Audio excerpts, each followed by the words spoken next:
ಶ್ರೀ ಮಲ್ಲಯ್ಯ ದೇವಸ್ಥಾನದಲ್ಲಿ 236 ವರ್ಷಗಳ ಬಳಿಕ ಕಲಶಾರೋಹಣ. ಕಾಗವಾಡ ತಾಲೂಕಿನಲ್ಲಿ ಇರುವ ಮಂಗಸೂಳಿ ಗ್ರಾಮದ ಪ್ರಸಿದ್ಧ ಶ್ರೀ ಮಾತಾಮಾಂ ಭೈರವ ದೇವಸ್ಥಾನದಲ್ಲಿ 236 ವರ್ಷಗಳ ನಂತರ ಭವ್ಯ ಕಲಶಾರೋಹಣ ಸಮಾರಂಭ ಭಕ್ತಿಭಾವದಿಂದ ನೆರವೇರಿತು.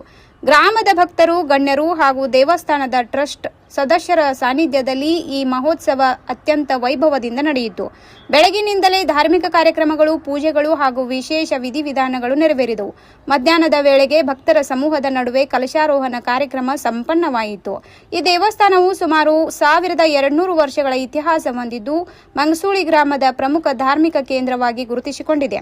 ದೇವಸ್ಥಾನದ ಟ್ರಸ್ಟಿಗಳಾದ ಉಜ್ವಲ್ ಸಿಂಗ್ ಪವಾರ್, ವರಾಜ್ ಸಿಂಗ್ ಪವಾರ್ ಹಾಗೂ ಇತರ ಸದಸ್ಯರು ಕಳೆದ ಹಲವು ವರ್ಷಗಳಿಂದ ಕಲಶಾರೋಹಣಕ್ಕಾಗಿ ಶ್ರಮಿಸುತ್ತಿದ್ದರು. ಈ ಸಂದರ್ಭದಲ್ಲಿ ಮಾತನಾಡಿದ ಟ್ರಸ್ಟಿಗಳು, 236 ವರ್ಷಗಳ ಬಳಿಕ ಕಲಶಾರೋಹಣ ನೆರವೇರಿರುವುದು ನಮ್ಮೆಲ್ಲರಿಗೂ ಹೆಮ್ಮೆಯ ವಿಷಯ. ಭಕ್ತರ ಸಹಾಯದಿಂದ ಈ ಕಾರ್ಯ ಸಾಧ್ಯವಾಗಿದೆ ಎಂದು ತಿಳಿಸಿದ್ದಾರೆ.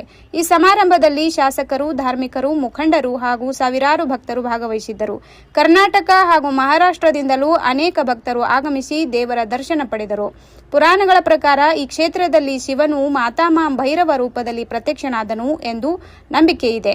ಪ್ರತಿ ವರ್ಷವೂ ಮಾಘ ಪೌರ್ಣಿಮೆಯಂದು ಇಲ್ಲಿ ಜಾತ್ರೆ ನಡೆಯುತ್ತಿದ್ದು ಲಕ್ಷಾಂತರ ಭಕ್ತರು ಭಾಗವಹಿಸುತ್ತಾರೆ. ವೀಕ್ಷಿಸಿ ಚಾಂಗಬಲ ನ್ಯೂಸ್.